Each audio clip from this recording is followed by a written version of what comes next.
En fait, Brigitte, je l'ai rencontrée à Bruxelles un soir que je chantais au jardin de ma sœur. Je faisais un spectacle là-bas accompagné par Pascal Chardhomme. Puis Brigitte était dans la salle. Puis là, elle m'a abordée, puis ça a coulé tout de suite. Alors, je l'ai rencontrée vraiment comme ça. Et très rapidement, elle m'a dit « Tu devrais chanter des chansons de Pierre Rapsat ». Puis moi, au départ, je ne savais pas c'était qui, parce qu'il n'a jamais joué ici au Québec, ou en tout cas très peu. Alors, on est allé chez elle, puis là, elle m'a passé toutes les vidéos, toutes les chansons. J'ai pu vraiment entrer là, au complet dans l'univers. Mais avec son histoire à elle en parallèle, parce qu'elle l'a connue, elle l'a rencontré. Puis moi, je suis une fille de coup de foudre. Je ne vais jamais chanter une chanson si elle ne me parle pas.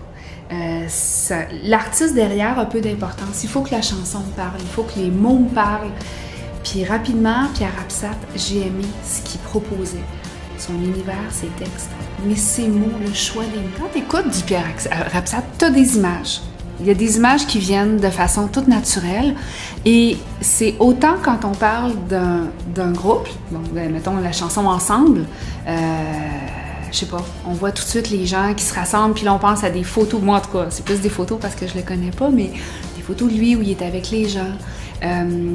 Toujours ce regard-là, directement, même s'il chante devant une foule, il va avoir le regard pour une personne à la fois. Il va chercher les gens. Il n'y a pas un regard perdu. Mais en même temps, il va te parler à toi. Parle-moi. Là, oups, tout de suite. Mais encore une fois, on a tout de suite des images. Moi, je me souviens dans la chanson Parle-moi, dans ma vie personnelle, la chanson me parlait tellement. J'avais le goût de la chanter à quelqu'un, là, tu sais. Joanne joue au domino. Encore une fois, c'est tellement précis aussi. Il y a toujours le petit point tac qui tombe directement dans la précision. La dame en robe blanche, le Pierrot qui dessine avec ses dominos, les images. Il n'y a pas besoin de raconter en long, en large, avec une maladresse. Moi j'adore les chansons qui ont une économie de mots. Je trouve ça intéressant de cette chanson-là qui chante pas, qui garde pour lui comme quelque chose d'unique, de personnel peut-être, puis à la fin qui va la présenter.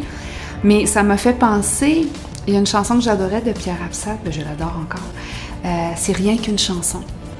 Et cette chanson-là précisément, ce que j'aime dedans, c'est il dégage l'univers qu'une chanson peut apporter à une personne.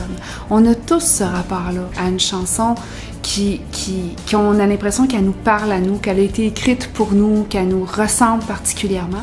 Ce que je trouve intéressant dans ne pas refaire sa vie, c'est que les années 80 sont, selon moi, une période plus ou moins intéressante au niveau de la musique.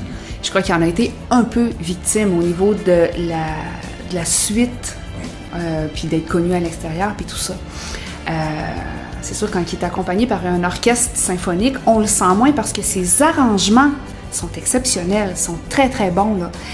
Ces mélodies vocales, moi j'adore ça. J'étais sur la scène puis je chantais puis à ma grande tristesse, j'avais une grosse extinction de voix. C'est la première fois que ça m'est arrivé.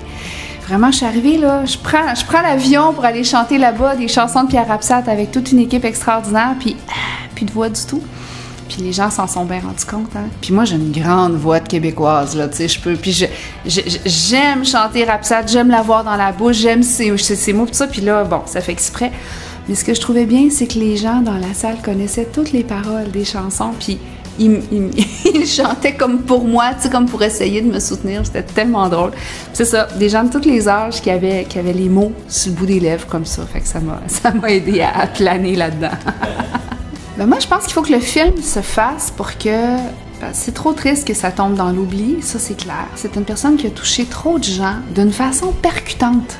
Moi, je ne l'ai pas connu personnellement, toi, tu ne l'as pas connu personnellement. Puis je pense que votre façon de l'amener, ce que j'aime, c'est que ça ne l'impose pas, Pierre Rapsat, effectivement.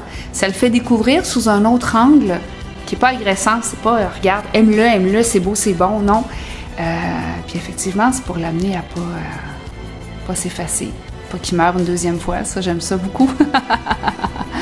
C'est ça. Non, je sais pas. Oui, il faut que ça marche.